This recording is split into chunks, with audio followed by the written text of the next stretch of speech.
السلام عليكم ورحمة الله تعالى وبركاته. ويا إخواني، كنتكلم دابا على المدنيين والمدنيين اللي هو عايشين في المحنة ديال النزاع العسكري أو النزاع المنطقة. هاد المدنيين نهار باش تشدوا وتشدينا في الحبس، عام على عام، شهر على شهر، نهار على نهار، حتى واحد ما كيسقس فيهم من أي طرف، لا اللي شدوه لا اللي شدوهم، لا اللي ولا اللي قبضونا، أو لا اللي شدونا، أو لا اللي سلمونا، أو لا اللي حارسوا علينا، لا من الجزائر ولا من حتى شي حاجة، ولا أي منظمة اللي كتسمعوا منظمات حقوق الإنسان. بين هاد منظمات حقوق الإنسان وهاد المنظمة كإنسانية وكذا، لا في المغرب ولا في الجزائر ولا في أوروبا ولا في أمريكا اللاتينية، في كل ما حاجة. لماذا كيجوا هاد الناس يزورونا كأننا مدنيين حنا في وسط الحبس؟ ولماذا تا واحد ما كيدافع علينا باش نخرجوا من هاد المصيبة اللي هو صنعته الجزائر مع أطفال ديال الصحراء اللي كيتسموا مصطفى السيد وربعته؟ تا واحد ما كيتكلم علينا، وحنا عايشين في وسط العسكر، وماشي عسكر، ها حنا في وسط المرتزقة تعمل فينا كي بغات كيما تريد. احنا في وسط العسكر ديال المغرب، حقيقة يتعذب بحالنا كيما يتعذبوا، ولكن هو اللي مسؤول علينا، هو دائما هو اللي مسؤول علينا قدام بوليزاريو او قدام الجزائر. الا بغا يحسبونا خصك يخرجونا المغاربه اللي يعلمونا ويخرجونا ويجمعونا ويحسبونا، عاد يقدمونا لا سميتو، يقدموا الجزائر بين هي هاد الناس راه العدد ديالهم هو هذاك. يحسبونا ثاني جزائريين، يدخلون البيوت ويشدوا علينا، وذاك البلاصه فاش غادي يشدوا علينا هو واحد ضابط، وكون ضابط الصف هو اللي مسؤول علينا في ذاك الوقيته في النعاس ديالنا او لا في ذاك البيوت اللي كنا فيه. حنا مدنيين ما عندناش الحق نهائيا الا غير نعم نعم نعم. لماذا ما عندك الحق؟ لماذا انت في وسط العسكر،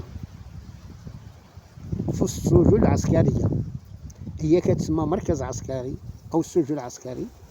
في النهار الجزائر تعطي الاوامر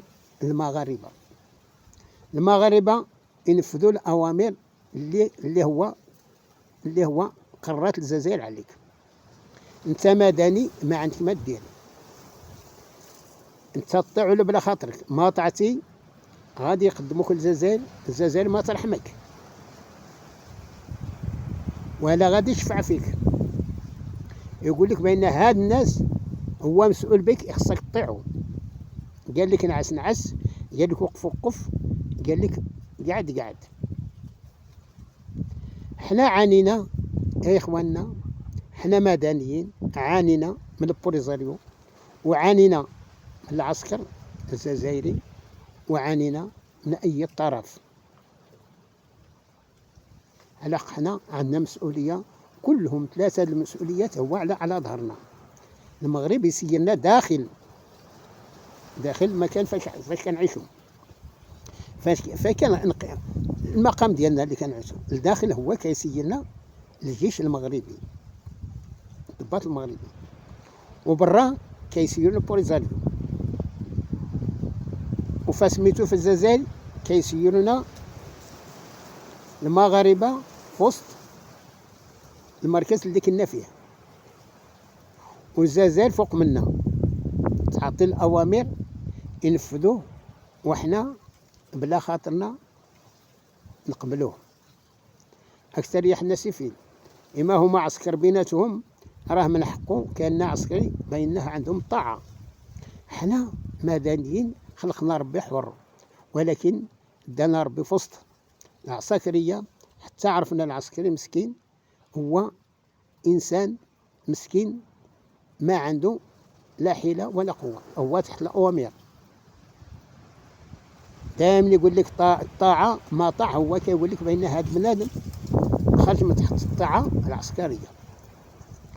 ودخلنا حنا في هذا المشكل عاويص، وحنا دابا ما عرفنا في النفس ديالنا ولا في العقل ديالنا واش دابا نتاخذ الاوامر ديال الجزائر او نتاخذ الاوامر ديال هاد الناس اللي مسؤولين علينا اللي كيتسموا مغاربه بحالنا بحالهم، هما في الحبس بحالنا بحالهم، ولكن هما اللي كيسيرونا داخل السجن،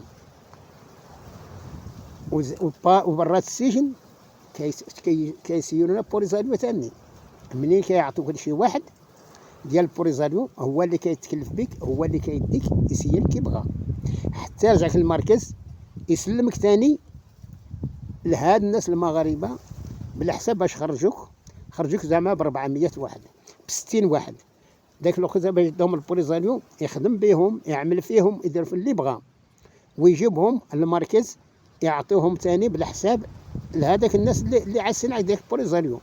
وبوليزاريو يعوتوا المغاربه يحبسوا داك المحابس ديالنا بحالهم، بين هاد المحابس راه دخلوا لعندكم. وشوف النفس ديال هاد المواطن اللي كيتسمى مدني اللي عايش في وسط هذا العسكر وفي هاد الازمه فكريا وعقليا او نفسيا يا اخواني. بحال اليوم بحال غدا، ها عسكر ديالنا يخرجوك ويحسبوك ويعطيوك البوليزاريو داكشي اللي بغاو، هذا 60 هذا 40 هذا 50، يدوهم بوليزاريو يعني منين كيسالوا منهم يجيبوهم ثاني يعطوهم لك بالحساب ويدخل معك بالحساب. وفي ذاك المركز فاش كنتي هو اللي مسؤول عليك، هذاك العسكريه ديالنا. وذاك العسكريه ديالنا الا وقع شي مشكل وهما ذاك المسؤول عسكري ديالنا ديال المغرب هو اللي كيرشح، لا هو ولا موريتاني. حنا مدنيين موريتانيين وعسكريين كلنا شحط نفسانيا وعقليا وماديا. لماذا ما عندنا حتى شي حيله باش نقولوا ودي ظلمتونا ولا اسميتو او لا تعديتوا علينا؟ حنا هاد الناس تعداو علينا من اي طرف، ولكن مع الاسف ربي كبير، كما قال ربي استعينوا بالصبر والصلاه، وحقنا استعانة ديالنا بالصبر والصلاه. وربي حقيقه قعدنا مع هاد الناس سنين متعدده تحت انظمه ديالهم، تحت التصرفات ديالهم سنين متعدده، وربي خرجنا في وسط منهم بحال الزغبه حيدتوها من العجينه. باش نعبوا عقول ديالنا وبالنفس ديالنا وبالصحه ديالنا، واخا ضاع الشباب ديالنا وضاع الشباب ديالنا حقيقه، والاموال كيترجعوا، ولكن ما كاين مشكل، مشى المال ترد المال. خصك عندك الفكره غير باش تخدم باش غادي تعتمدوا، ولكن العمر ما غادي يرجع يا اخواني. ضاع العمر ديالنا هباء منثورا في السجون.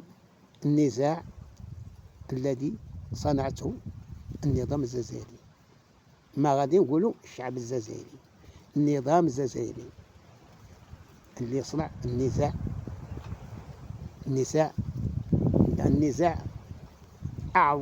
أكفس نزاع على وجه الأرض. صنعت النزاع بدون ما تحكم فيه، والبوليزاريو بدون ما يتحكموا. البوليزاريو هما مساجين كثر منا، بعيالاتهم بولادهم بالفكر ديالهم وبكل من حاجه.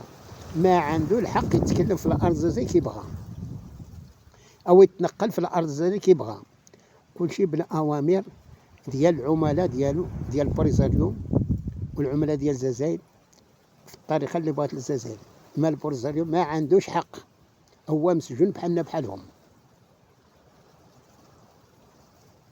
على كنا في واحد البلاصه كاملين كندورو في داك تندوفو في اسميتو في داك الروبيني كامل. بوليزاريو وبالمحابس وبالاسرى وبعيالات وبالاطفال كلنا في محنه وحده.